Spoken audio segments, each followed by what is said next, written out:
E aí, como é que você está? Eu espero que bem, eu estou melhor do que mereço. Espero que você também esteja. Espero que a gente também termine esse vídeo melhor ainda, crescendo 1% hoje, mais um pouquinho. Tenho aplicado isso na minha vida. Essa metodologia de crescimento contínuo, não um desespero, uma correria desnecessária para crescer 100% de uma vez só, mas crescer 1% é o suficiente para a gente chegar onde consegue, tendo constância. Eu queria conversar com vocês hoje sobre algo voltado, obviamente, à ciência. Sempre é voltado à ciência e normalmente eu linko com questões teológicas. Nesse aqui, basicamente, vai ser somente sobre ciência. Se eu me recordar sobre algo, alguma semelhança aí teológica, eu vou linkar. Mas no momento é só sobre ciência. No que diz respeito principalmente à memória, sobre inclusive efeitos cognitivos. E eu queria compartilhar com você algo que envolve a memória, no que diz respeito a efeito Porta. Você já ouviu falar sobre efeito Porta? Talvez não dessa forma, mas com certeza você já passou por isso já foi, aspas, vítimas desse efeito, ou conhece alguém que já passou por isso. Eu vou até ler algumas coisas que eu anotei aqui, tá bom? Quando eu tirar minha visão é porque eu estou lendo aqui.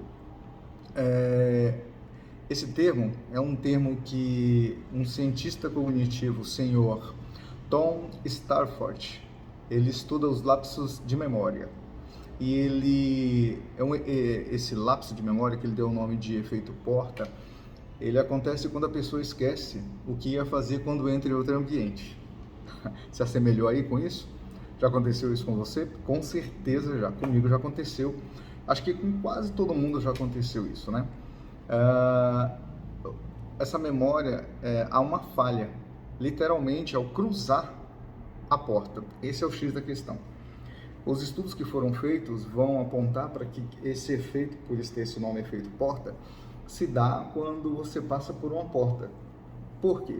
Vou continuar lendo e a gente vai entender um pouco mais. Dois estudos que foram feitos lá na Universidade de Notre Dame, nos Estados Unidos, e na Áustria também, o nome é Bond University, e foi publicado no BMC Psychology, comprovam a tese. Quando passamos por uma porta, podemos ter lapsos de memória em relação aos objetos, coisas ou materiais. Ele dá um exemplo aqui, você pode aplicar qualquer outro que com certeza você já passou em algum momento. O exemplo dele aqui que ele dá é que quando a gente vai, por acaso, procurar alguma coisa, por exemplo, um fone de ouvido, e para ouvir uma música enquanto a gente lava uma louça. Ao entrar no quarto, a gente esquece completamente o que ia pegar. E aí tenta se lembrar, mas não consegue e desiste. Voltando, no caso, para lavar louça, que é o exemplo aqui, né? Sem o fone, obviamente. Ou pior, quando entra num quarto, seu celular toca na sala e você vai atender. No trajeto cozinha, quarto, sala, a mente já esqueceu da louça e do fone de ouvido e de tudo mais. Por que isso acontece? Bem, segundo o Dr. Adiel Rios, contribuiu com essa pesquisa, que é o mestre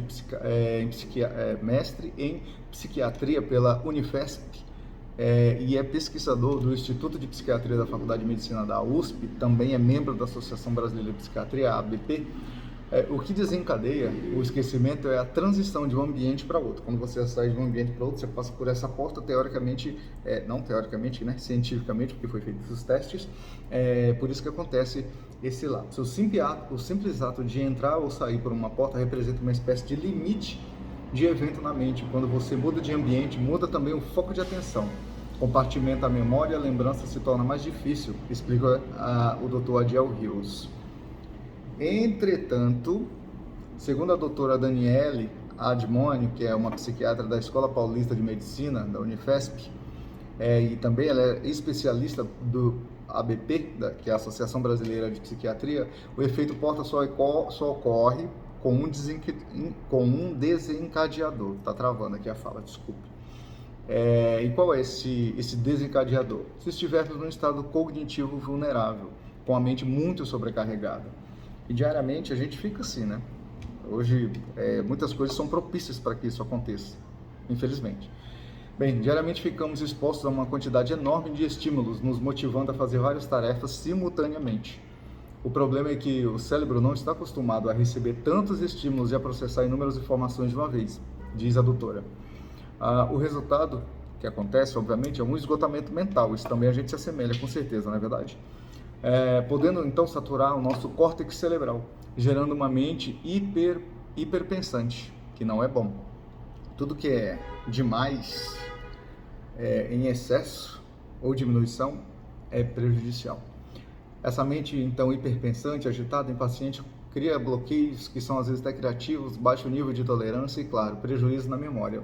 Bem, agora a gente sabe, tem uma ideia já geral do que é, como ocorre, mas a gente precisa saber como evitar esse tipo de coisa. Eu queria contribuir também ainda com essa pesquisa, eles também dão essas modos operantes de como a gente pode evitar isso. Como a condição está diretamente relacionada ao esgotamento mental, é imprescindível melhorar os hábitos de vida. Opa, hábitos. Quem me escuta, seja pelo YouTube, Instagram ou outra ferramenta aí de comunicação digital, vai lembrar que eu tenho falado bastante sobre isso, é o que eu tenho me alimentado bastante e estudado a esse respeito. Bem, vamos lá de novo. Então, é imprescindível melhorar os hábitos de vida, incluindo atividades que beneficiem o corpo e mente, como dormir bem, ter uma alimentação equilibrada, reduzir o consumo de álcool, ter vida social, ler, ouvir música, entre outros. E a meditação também desempenha um papel importante no equilíbrio pessoal e contribui para o relaxamento e o descanso em um nível mais profundo, podendo ser praticado em casa, inclusive numa pausa do trabalho, complementa a Adiel Rios. Entenda meditação não simplesmente como um ato de ficar parado, não. É você ter a sua solitude também, é você ter o seu momento, como ele diz, no seu local de trabalho. Sai um pouquinho de onde você está, respira um ar puro, fecha seus olhos, pensa em coisas que te fazem bem, pense aquilo que está em volta, traz para dentro de você, internaliza isso, respira e deixa fluir. Você vai ver que vai fazer muito bem para você. Isso vai tirar um pouco desses estresses aí que acaba sendo desencadeado nesse efeito porta. Atividade física é fundamental. Pessoal, inclusive, será que alguém tem dúvida que a atividade física faz bem para o bem-estar da pessoa emocional, social e tantos outros? Acredito que não, espero que não, né? Mas vamos lá. Atividade física é fundamental, segundo um estudo publicado na Neuromage e realizado em 51 homens e mulheres saudáveis entre 18 e 51 anos. Aqueles que apresentavam aptidão física mais elevada tinham um hipocampo mais firme e elástico e se saíram melhor nos testes de memória. De acordo com os especialistas, há também várias técnicas para evitar os lapsos de memória. Eu vou falar para vocês aqui rapidamente, vou deixar descrito depois, vou deixar a referência também de onde eu tirei essas informações, tá bom? Eu já queria que você, se não é inscrito, de repente caiu aqui nesse vídeo, você pudesse se inscrever, tenho certeza que você vai gostar do conteúdo daqui, é simples, mas é feito com muito amor e dedicação para que a gente possa crescer. Sempre 1%, para que a gente possa melhorar a nossa condição espiritual, emocional, social, como o ser humano num todo, tá bom? Então, se inscreve, comenta, compartilha, contribua para que outras pessoas possam ser beneficiadas também. Quais são essas técnicas que podem nos ajudar? Se eu não me falho a memória agora, falando de memória, não estou com lapso de porta, não, de memória de porta, são 7. São eles: relacione o que você quer lembrar com algum lugar, ou ainda agrupar informações importantes em uma sequência temporal com começo, meio e fim. Evite que outro pensamento, 2, evite que outro pensamento ocupe sua mente enquanto você estiver realizando uma tarefa. Pessoas com alto nível de concentração, aspas, tá? Têm mais facilidade de memorização, afirma a doutora Diel. 3. Alguns jogos proporcionam uma melhora perceptível à memória, como xadrez, quebra-cabeça, palavra cruzada, jogo de memória e o Gênios. 4. Assista um episódio de uma série. Olha que interessante, você que gosta de maratonar, de assistir Netflix, filme, YouTube, etc. Olha só, você pode fazer disso uma atividade dupla para você melhorar sua condição também no que diz respeito à memória. Assista um episódio de uma série ou um filme e anote em seguida o maior número de detalhes que lembrar. Olha só que interessante. Ouça uma história e conte a alguém da forma mais fiel possível, mais simples, mais didática, como se você estivesse ensinando alguém, como se você estivesse simplesmente se passando aquilo que você lembrou. Visualize mentalmente o trajeto de sua casa para algum lugar da cidade.